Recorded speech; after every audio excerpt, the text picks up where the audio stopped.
Hi friends, good morning. आओ अंग्रेजी सीखे चैनल पर आपका स्वागत है। मैं हूं आपका दोस्त राकेश देवड़ा और आज हम अंग्रेजी के नए सेशन को पढ़ते हैं। चलिए आइए शुरू करते हैं। आज हम बहुत महत्वपूर्ण टॉपिक पर चर्चा करने वाले हैं। पार्ट ऑफ स्पीच का एक महत्वपूर्ण टॉपिक है वर्ब।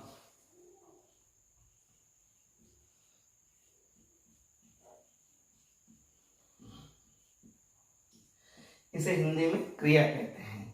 किसी वाक्य में सब्जेक्ट अथवा नाउन या प्रोनाउन द्वारा या वाक्य में किसी कार्य का होना प्रकट होता है या कर्ता द्वारा किसी कार्य को किया जाता है तो वह वर्ब कहलाता है।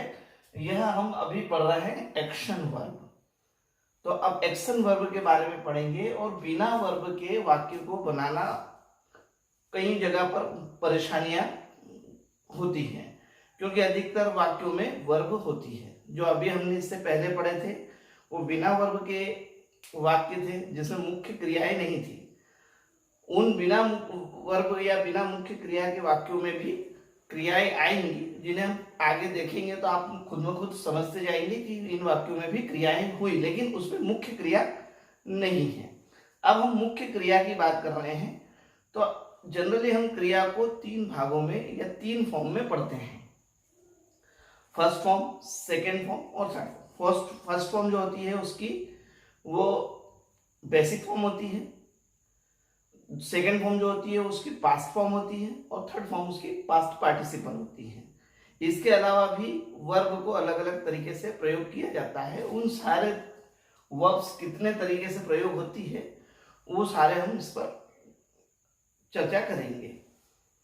तो आइए शुरू करते हैं।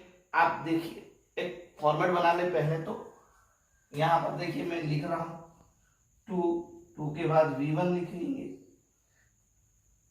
फिर एक हम V1 लिखेंगे, V2 लिखेंगे, V3 लिखेंगे, V4 या फिर V प्लस ing, और उसके बाद में हम लिखेंगे वर्ब की फर्स्ट फॉर्म एस या ES।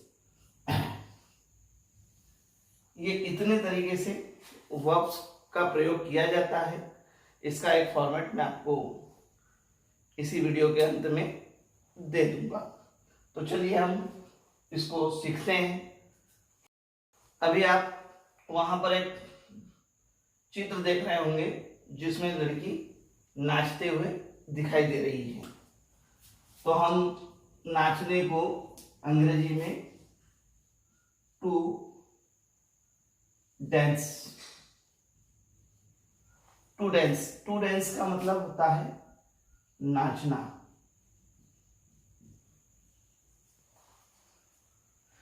यदि हम इसी को केवल वर्ब की फर्स्ट फॉर्म में बोलते तो डांस बोलते, और जब भी हम डांस बोलेंगे तो इसका मतलब होता है नाचो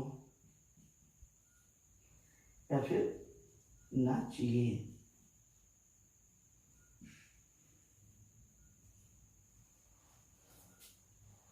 यदि हम इसे सेकेंड फॉर्म में बोलते डांस्ड तो इसका मतलब होता नाचा या नाची, नाचे। यदि हम इसे थर्ड फॉर्म में बोलते, सेकेंड फॉर्म और थर्ड फॉर्म डांस की एक ही है, डांस्ड, नाच चुका, चुकी या फिर चुके। यदि हम इसे आईएनजी फॉर्म के साथ बोलते तो ये हो जाता है डांसिंग,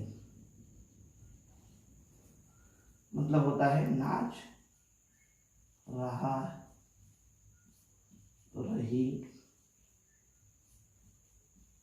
रहे। और यदि यह फर्स्ट फॉर्म के साथ में एस लगा देते हम तो इसका मतलब होता है नाचता है, नाचती है और नाचते हैं। यह जो फॉर्म है ये केवल प्रेजेंट सिंपल में उपयोग होता है, इसके अलावा इसका कहीं पर भी उपयोग नहीं किया जाता है। तो ये देखिए, पहली हमारे जो चित्र में हम देख रहे हैं, लड़की नाच रही है, तो नाचना मतलब to be one means to dance. किसी ने पूछा नाचने को क्या बोलते हैं, तो टू डांस। अगर हम उसे केवल डांस कहेंगे तो हमने भी इंपेरेटिव में पढ़ा था कि जब भी वर्ब की फर्स्ट फॉर्म आ जाए तो वह ऑर्डर या निवेदन हो जाता है। तो यहाँ पर देखिए नाचो या नाचिए। यदि सेकंड फॉर्म का प्रयोग हुआ डांस्ड, तो उसका मतलब होता है नाचा, नाची, नाचे। थर्ड फॉर्म का प्रयोग हुआ अगर डांस, तो नाच चुका, नाच चुकी, नाच चुके। यदि हम डांसिंग का प्रयोग करेंगे तो नाच रहा, नाच रही, नाच रहे। और डांसेस होगा तो नाचता है, नाचती है, नाचते हैं होगा। आइए हम दूसरी वर्ब को भी पढ़ते हैं। अब आप चित्र में देख रहे होंगे, एक लड़का दौड़ रहा है। दौड़ना मतलब टू रन।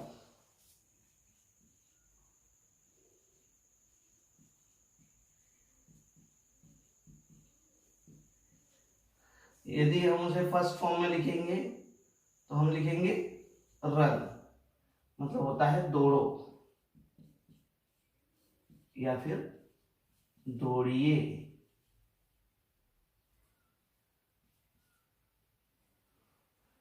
और यदि हम इसे सेकंड फॉर्म में लिखेंगे तो रन की सेकंड फॉर्म होती है रैन, मतलब हुआ दौड़ा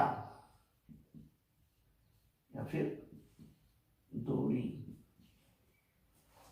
यदि हम इसे इसकी थर्ड फॉर्म में लिखेंगे तो थर्ड फॉर्म भी इसकी रन होती है। फर्स्ट फॉर्म रन, सेकंड रैन, थर्ड फॉर्म होती है रन। इसका मतलब होता है दौड़ चुका,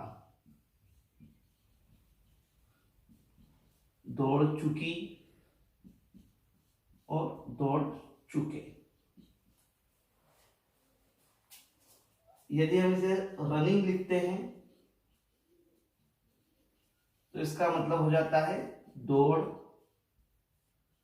रहा,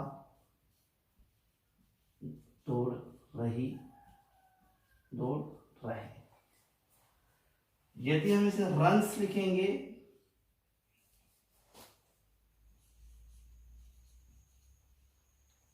मतलब होता है दौड़ता है, दौड़ती है और दौड़ते हैं।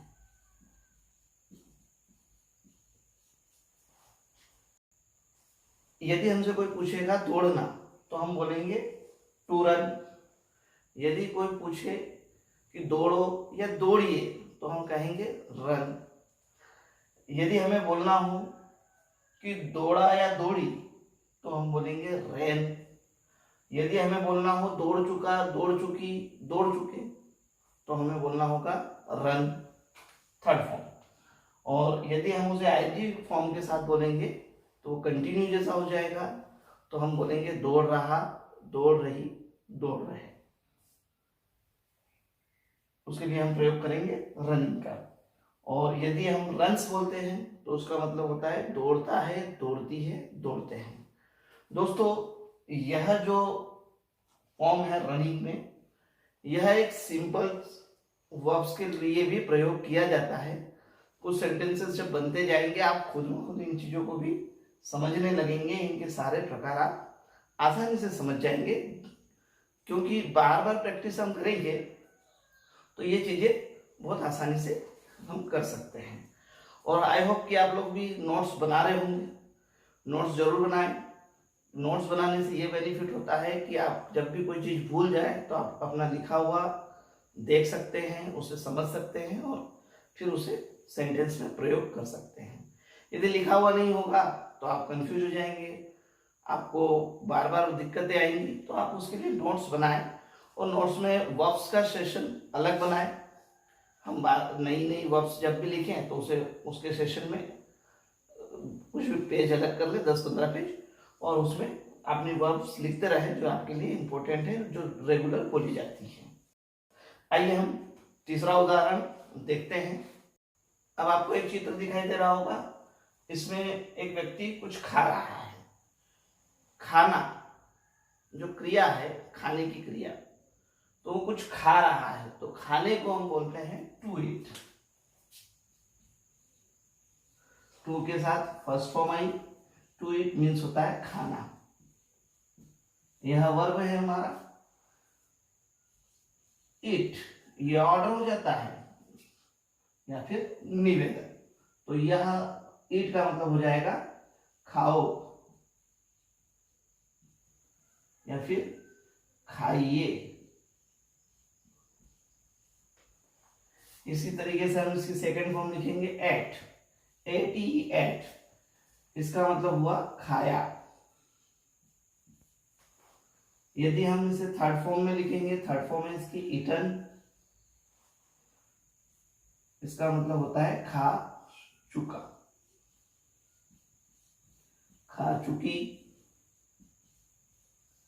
खा चुके। अगला है फोर्थ फॉर्म या वर्ब के साथ आईएनजी। ईट हमारी फॉर्म है मेन वर्ब, जिसके अंदर हम आईएनजी लगा देंगे, तो इसका मतलब हो रहा है खा रहा, रही, खा रही और खा रहे। यदि हम इसमें इट्स का प्रयोग करते हैं तो होता है खाता है, खाती है या फिर खाते। तो इस तरीके से हम किसी भी वर्ब का फॉर्मेशन कर सकते हैं। ऐसे लिखने से या ऐसे बनाने से आपको वर्ब की first form, second form, third form, imperative और प्रेजेंट सिंपल जैसे सेंटेंसेस के बारे में पता चल जाता है। यहाँ पर भी जो एस या एस लगा है, ये जो सेंटेंस देख रहे हैं आप लास्ट में वर्ब के साथ एस या एस, तो ये केवल प्रेजेंट सिंपल के टेंस में प्रयोग होता है और केवल सिंगुलर के साथ प्रयोग होता है। तो ये आगे हम जब पढ़ेंगे हम प्रेजेंट सिंपल को, तो आप बिल्कुल आसानी से समझ पाएंगे और आप इस तरीके से वर्ब्स को लिखें, फॉर्मेशन करें और बनाएं। मैं कुछ वर्ब्स आपको वीडियो के अंत में दे दूंगा जिसे आपको बनाना है। वैसे तो मैं बनाया दूंगा आपको, उसे पढ़कर समझना और कुछ अपनी तरफ से भी आप बनाने का प्रयास करें। अभी हम देख रहे थे खाना, तो आपके दिमाग में ये होगा खाना को तो फूड भी बोलते हैं और मील भी खाना होता है, उसे हम ये बोलते हैं। लेकिन यह जो होता है जिसे हम खाते हैं,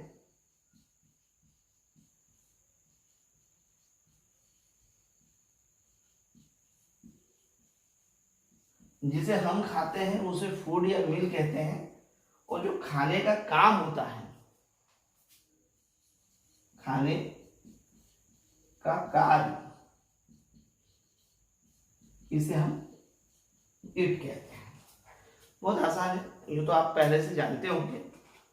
चलिए अब हम कुछ उदाहरण आपको देते हैं, आप उसे पढ़ें, उसे समझें। कुछ समझ में ना आए तो आप मुझे पर्सनली मेरे व्हाट्सएप नंबर पर कांटेक्ट कर सकते हैं, मुझे कॉल कर सकते हैं। आप यह टेबल देख रहे हैं, इसे आप अपनी सुविधा के अनुसार बना सकते हैं और आपको इसे बार बार बोलना है और प्रैक्टिस करना है, तो आपको यह वर्ब याद करने में काफ़ी मदद मिलेगी।